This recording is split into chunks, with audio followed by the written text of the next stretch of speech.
নমস্কাৰ আপোনালোকক সকলোকে মোৰ এটা নতুন ভিডিঅ'লৈ আপোনালোকক স্বাগতম জনাইছোঁ। চ' নিশ্চয় আপোনালোকে টাইটেল আৰু থাম্বনেইল দেখি পেলাই গম পাইছে। এতিয়া আমি গৈ আছোঁ য'ত বন্যপ্ৰাণীটো ঢুকালে। চ' তালৈ গৈ আছোঁ আৰু সেইফালে গৈ আছে আমাৰ ৰিকিয়েটি গৈ আছে। চ' বলক তেতিয়াহ'লে আচলতে গোটেই ঘটনাটো ক'ম আপোনালোকক। আছোঁ 4 নম্বৰ মাকুম পথাৰ মাৰ্ঘেৰিটাত। বলক, যিহেতু আমি গৈ আছোঁ আৰু এইফালে আমি লগ পাই গৈছোঁ মেনুৱেলক। তুমি গৈ পেলাই চাই আহিলা? হা, চাই আহিলা? হাতীটো ডাঙৰ আছেনে? হাতীটো ডাঙৰ আছে। আৰু তুমি কিবা গম পাইছা নেকি যে কেনেকৈ কি ঢুকালে? মইতো গম পোৱা নাই, গম পালোঁ যে অকল ঢুকালে মোৰটো। হয়, কিবা মোৰ তাত তোমালোকৰ ইয়াত যিহেতু বহুতবোৰ ঘৰ আছে, বহুতবোৰ গাঁও, এখন মানে এখনতো গাঁৱেই হয় আৰু। চ' ইয়াত তোমাৰ কিবা কাৰেণ্টৰ কিবা এনেকুৱা হৈছে নেকি? মইতো তেনেকুৱা একো ব্যৱস্থা গম পোৱা নাই, অকল গম পালোঁ যে হাতীটো কিবা মানে হৈছিলে। চবলক এতিয়া দেখাওঁ আপোনালোকক। আচলতে গোটেই ঘটনাটো কেনেকুৱা ধৰণৰ হ'ল, কি কথা অকণমান জানিবলৈ চেষ্টা কৰিম। চ' এয়া হাতীটো ঢুকালে, এয়া দেখিছানে? চ' আমি বাগানৰ মাজে মাজে গৈ আছোঁ আৰু আহি আছে মানুহে। এয়া বলক, আৰু এয়া আমি আহি পেলাই পাইছোঁহি হাতীটোৰ ওচৰত। যিমানখিনি পাৰোঁ আপোনালোকক ইয়াৰ পৰিৱেশখিনি দেখুৱাম। এয়া দেখিছেনে, মানুহ যথেষ্টখিনি সমাগম হৈছে। আচলতে সকলো ৰাইজে ওলাই আহিছে হাতীটো কেনেদৰে ইয়াত মৃত্যুবৰণ কৰিবলৈ পালে।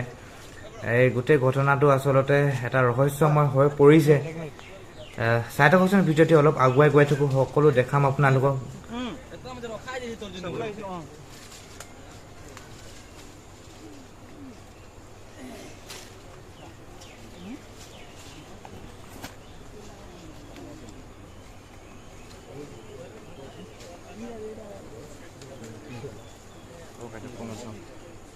আচলতে এয়া দেখিছে আপোনালোকে, ৰাইজসকলে চাইছে যে হাতীটো কেনেদৰে ইয়াত মৃত্যুবৰণ কৰিলে। তেওঁলোকে চাইছে যে কেনেকৈ হ'বলৈ পালে ঘটনাটো। আৰু এয়া দেখিছেনে, ৰাইজসকলে ধূপ জ্বলাইছে, ফুল দিছে। আচলতে সকলো ৰাইজে আৱেগিক হৈ পৰিছে। এটা বন্যপ্ৰাণী ইয়াত মৃত্যুবৰণ কৰিলে। আচলতে ঘটনাটো কেনেকৈ হ'বলৈ পালে এটা প্ৰশ্ন উত্থাপিত হৈছে। আৰু এয়া দেখিছে ধূপ জ্বলাইছে দেখিছে এয়া।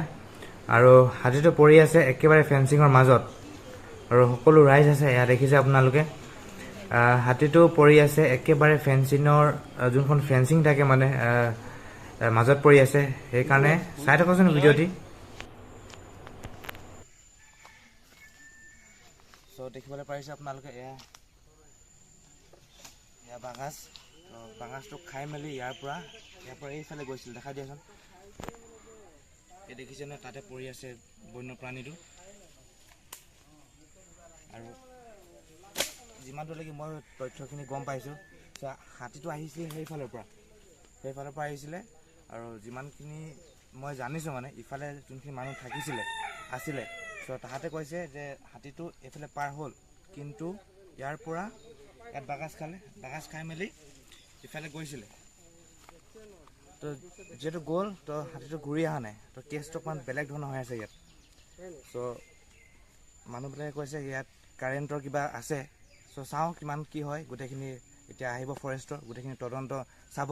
সেয়াই আৰু, চাই থাকক।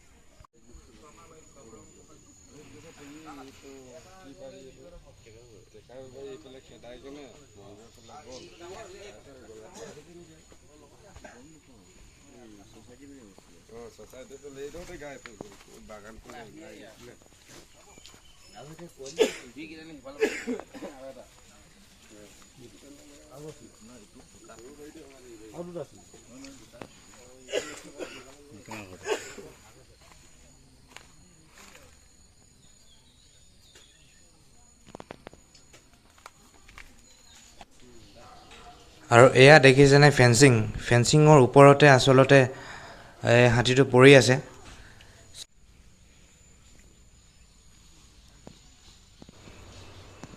এয়া আহি পেলাই পাইছেহি ফৰেষ্ট ডিপাৰ্টমেণ্টৰ লোকসকল। তেওঁলোকে গোটেই ঘটনাটো তদন্ত কৰিব লাগে। আচলতে ঘটনাটো কি হৈছিলে বা কি হ'ল, কেনেদৰে হ'বলৈ পালে এই ঘটনা। আচলতে গোটেই ঘটনাটো এটা ৰহস্যময় হৈ পৰিছে, যিহেতু কোনো লোকে কৈছে যে কোনোৱে বোলে গুলি মাৰিলে, আৰু কোনো লোকে কৈছে কিবা বেমাৰতে মৰিলে, আৰু কোনো লোকে কৈছে যে কাৰেণ্টৰ কিবা এনেকুৱা শ্বৰ্ট লাগিলে সেই তেনেকৈ ঢুকালে। আচলতে যিহেতু হাতীটো পৰি আছে একেবাৰে ফেঞ্চিঙৰ মাজত, চ' গতিকেলৈ ৰাইজৰ প্ৰশ্ন উত্থাপিত হৈছে।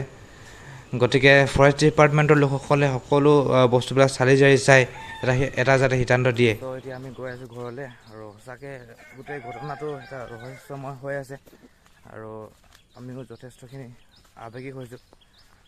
বেয়াও লাগিছে, বহুতখিনি বেয়া লাগিছে, যিহেতু গম পাইছে আপোনালোকে, কেনেকৈনো বুজাম আপোনালোকক। দেখিলে গোটেইখিনি পৰিস্থিতি দেখুৱালোঁ আপোনালোকক। চ' এতিয়া ফৰেষ্টটো আহিলে, চ' তেওঁলোকে কি সিদ্ধান্ত লয় এতিয়া সেইটোৱে আৰু। চ' ভিডিঅ'টো এণ্ডিং কৰিছোঁ দেই।